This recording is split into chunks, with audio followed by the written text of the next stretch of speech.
Tanse, welcome to APTN National News. I'm Creeson Agecoutay. Thank you for joining us. One man has been shot and another person is in custody after a shooting at the Pine Ridge Pow Wow in South Dakota last Friday. And a warning, the video you are about to see may be disturbing.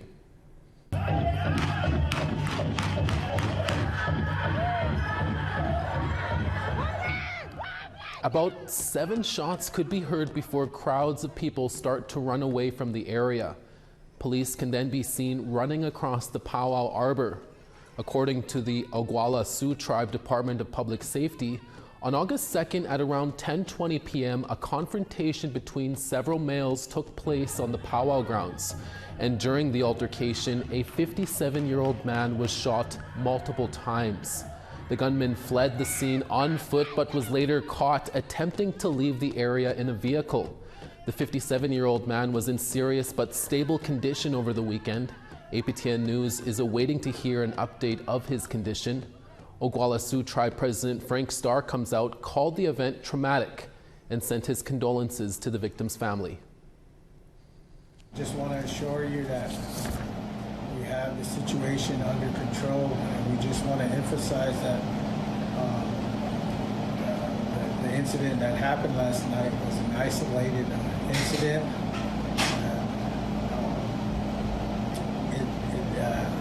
It had nothing to do with a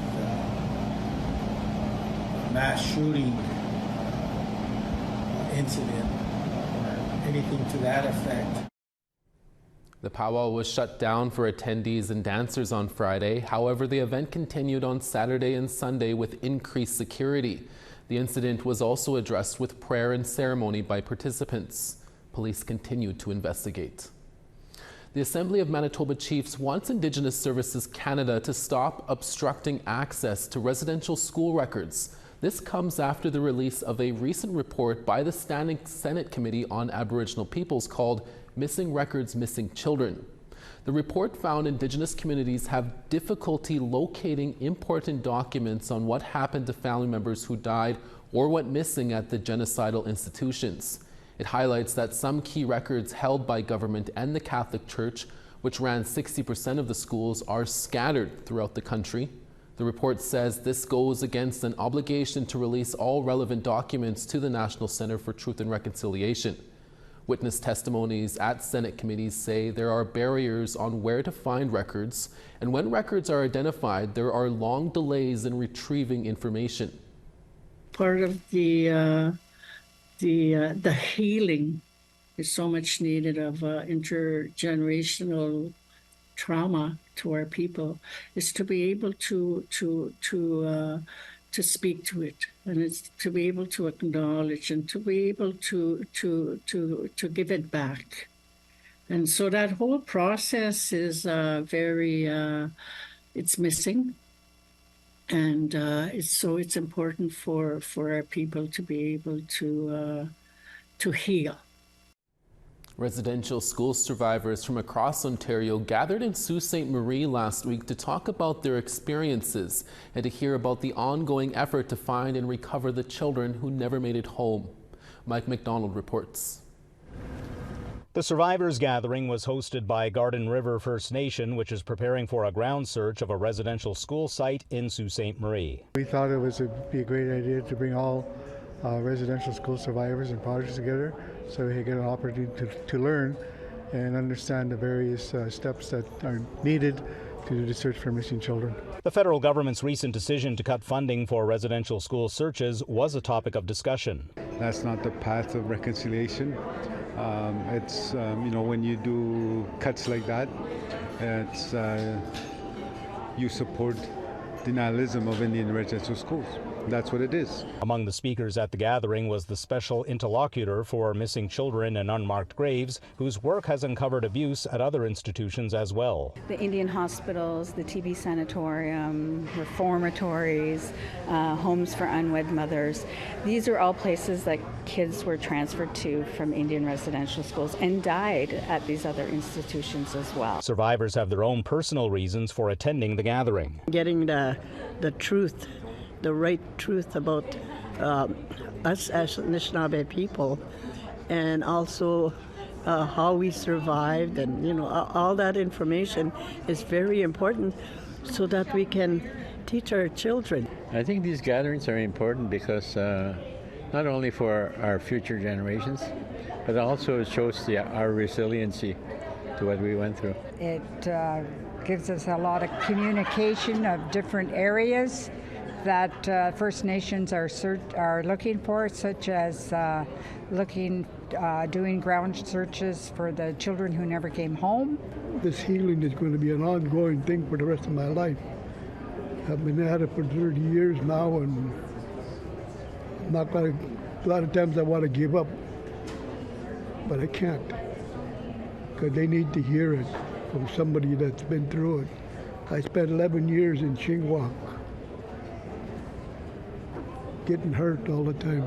We were not able to speak the language, and that kind of hurt us in a way to be able to carry on, carry on a conversation with siblings, and that are waiting for us back home. Events like this and other events similar to this are part of what we call truth telling, and a part of telling the story to the general population, to bring the whole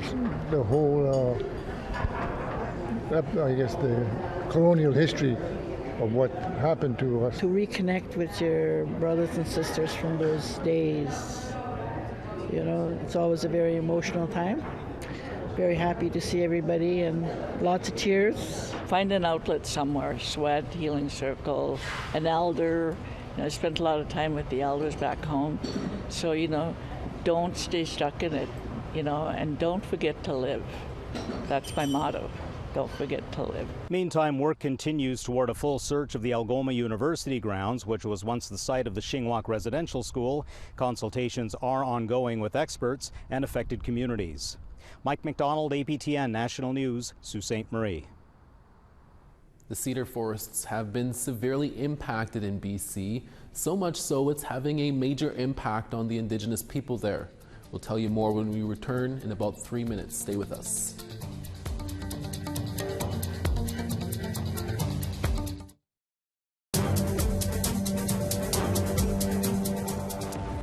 Welcome back. On Vancouver Island, the majority of the cedar forests are gone. Logging, the climate crisis, and some say government policies are hampering any kind of recovery. The importance of the cedars cannot be understated to the First Nations people living on the island. Freelance journalist Odette Auger traveled to parts of the territory to learn more about cedar and its meaning to the people on the island.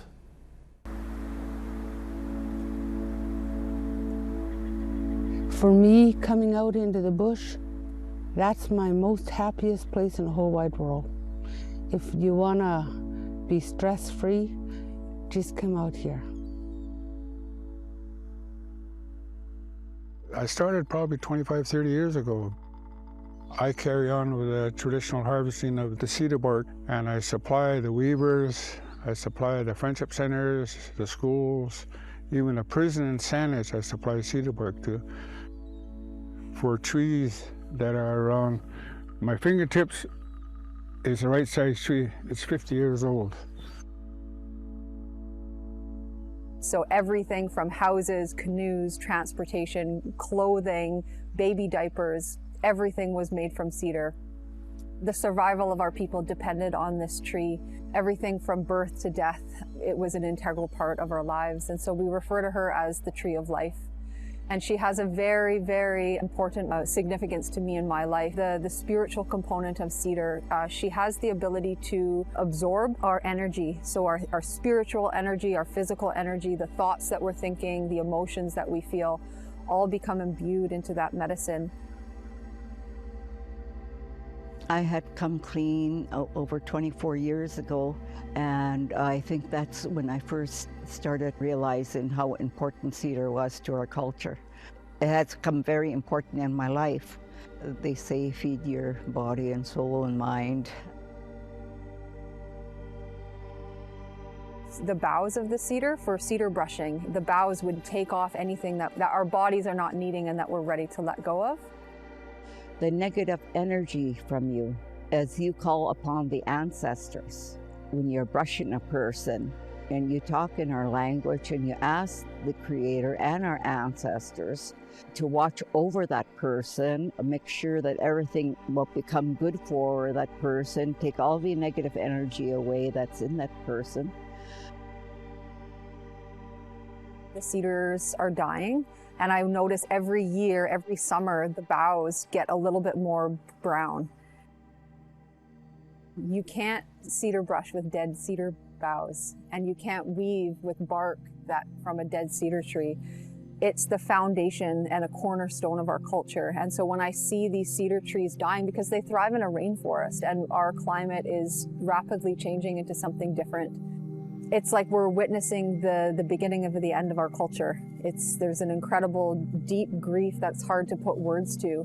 Oftentimes people see trees as a resource. We as Indigenous people, we don't see the trees. The cedars are not a resource. These are our relatives, and we are the land, and the land is us, and our wellness is 100% connected to the wellness of the land. And when the land is suffering and the land is dying, our spirits feel that. Dad had a different way. He didn't believe in the church, for one. I guess he was trying to tell me that the future was going to be bleak. And then that even included the cedar for him, because towards the end he was having a really hard time finding cedar to use to build dugouts. By the time he would finish with the cedar dugouts, it was just so light to row around, and it was just because my brother and his friends used to be able to have some boats, canoe races out here in the front with the dugouts, and it was just Dad's dugout would always win, so that was meant. You could just see the pride in his face, that he built that dugout, In my memory of my father, the pride that he took in whatever he built and whatever he did, and his teachings, whatever he taught me, kind of sticks with me today, because he said in our language, what he was saying, that there's really nothing left here, probably on the island, or what, because he used to go in the canoe and go scout out around this area, trying to look around for cedar, I guess, for another dugout. But he said there's just nothing. He said, way back in then, he said, there's just no more seed for him to be able to use. As you look around you, he says, and you could see what's happening, and that was, oh God. And you can watch the full story from Odette on our website at aptnnews.ca. Throughout the warmer months, all kinds of summer youth camps are taking place across Turtle Island. In Regina, Saskatchewan this past week, there's a camp for young people that is giving young people the tools they need to start their own business. First Nations University student Brittany Putchers has more on this story. This was my first channel that I was on. It was with, I think it was called State of the City. It may look like just a regular classroom, but it's actually a summer camp for the youth interested in someday starting their own business. 17-year-old Ethan Gregoire is Muswa Inu from the Nawashish Reserve in Newfoundland. This is his first time in Saskatchewan. Beautiful city, very nice. It's a bit warm. Weather aside, the students are very serious about getting the most of the 2024 Indigenous Youth Entrepreneurship Camp. That feels like a privilege. It's a really beautiful building, good camp. Anton Hafner agrees. He is a member of the George Gordon First Nation and already has his sights on an Indigenous-themed project. Something with herbal medicines. I know that it's not really, like in the culture, you can't really sell medicines. It's just one of those things.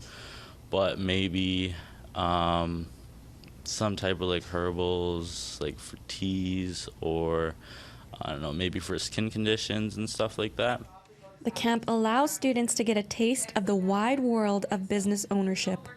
There are workshops on everything from budgeting and finance to group projects and presentations. We're giving them kind of a foundation of entrepreneurship in business, what it's like to be studying business, going to school for business, or even just going to a post-secondary institution in general. Students attending the week-long camp not only learned here at the First Nations University campus, they also get to see firsthand how business success can be achieved. I don't know if you all want to come up at once, but let's get you some drinks. This is Venue B, a coffee, lounge, and event center in Regina. It's owned and operated by Michelle Brooks, a member of Cowsas First Nation. She invited students from the camp for a networking session, and earlier in the day, she talked to them about her journey. I want students to know that if they have a goal, they can definitely reach it, even if they don't have any experience in that area. You're always going to have somebody to mentor, to give you some information. And I want the students to know that if they have any kind of a question, they can come to someone myself who's gone through all this information and can help them. In the end, all students gained important tools to help them achieve their goals while having fun at the same time. It gives a foundation start to kind of what you're getting into, since you get to meet different Indigenous entrepreneurs. I'd probably tell my mom that I'm very thankful for her letting me know about this, because this can help like in the future. This is the 14th year of the Entrepreneur Camp, and plans are already underway to start for next summer. For APTN News, I'm Brittany Poitras in Regina. Ernest Monas performed for hundreds of people recently in Winnipeg, and APTN News caught up with him. That interview when we come back.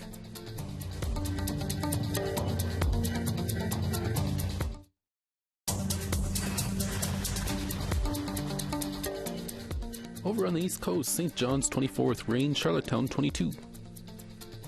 Anujuak 11, Nain 16. Gasp 23, Seguin 21. Toronto 20, Sault Ste. Marie 25. Sunny and Wawa 22, Timmins 22 there as well. Puckatawagan 22, Gaunt's Lake 22. Gimli 25, Barons River 23. 22 in Regina, Yorkton 22 as well. Stony Rapids 23, Buffalo Narrows 23 there. Rain in Fort McMurray and 24, High Level 25. Lethbridge 27, Edmonton 19. Campbell River 27, Kamloops 31. Fort Nelson 24, Prince Rupert 20. Whitehorse 26, Old Crow 27. Yellowknife 21, and Sunny and Norman Wells 29. Sax Harbor 12, Inuvik 29. Chesterfield 17, Cambridge Bay 18. And Iqaluit 10 and Iqaluit 14. Ernest Monas recently performed at the Lyric Theatre in Winnipeg's Assiniboine Park for the Sagewe Festival.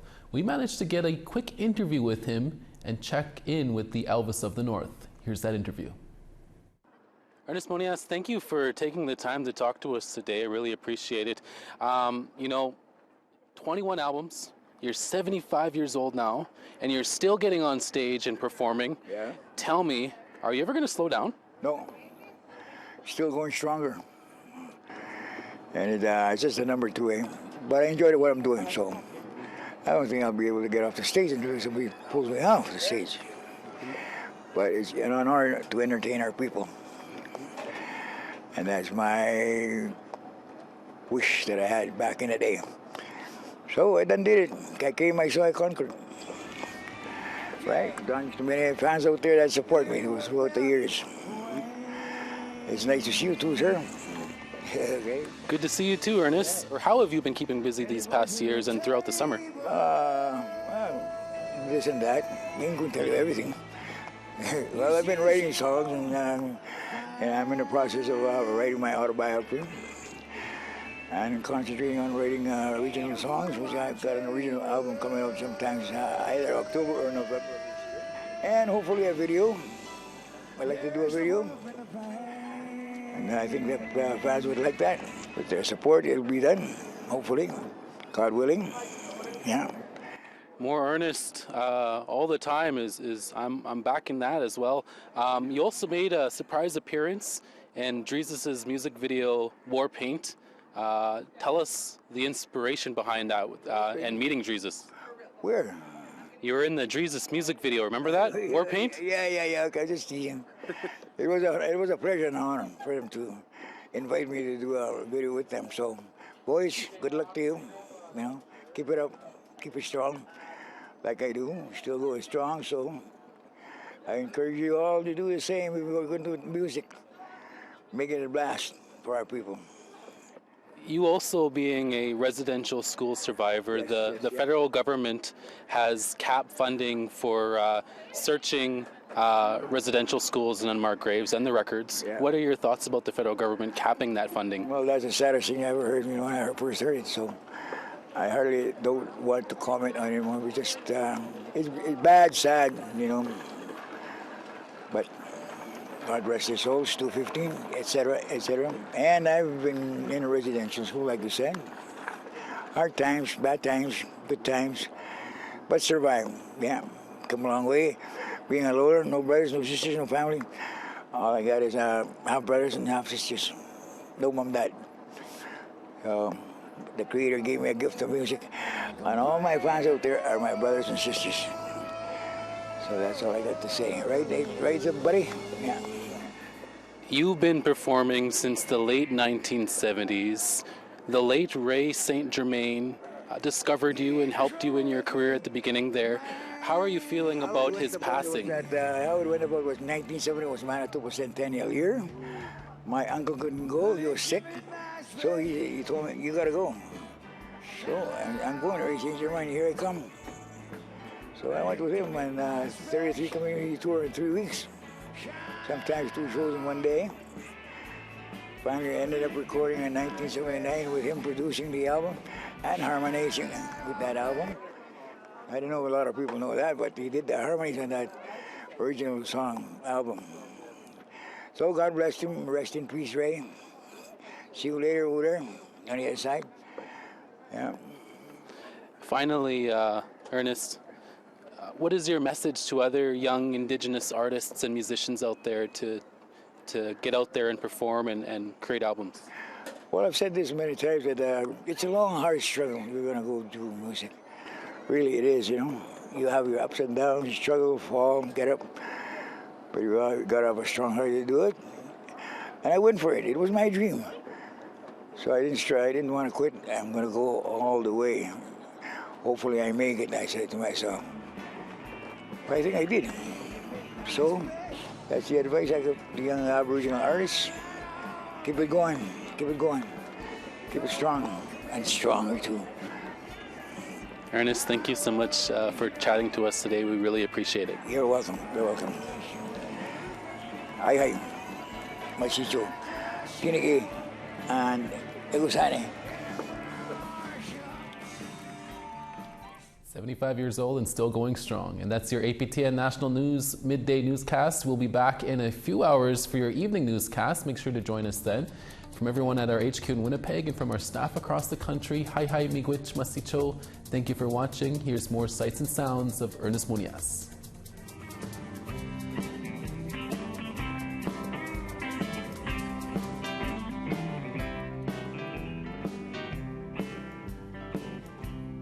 Listen to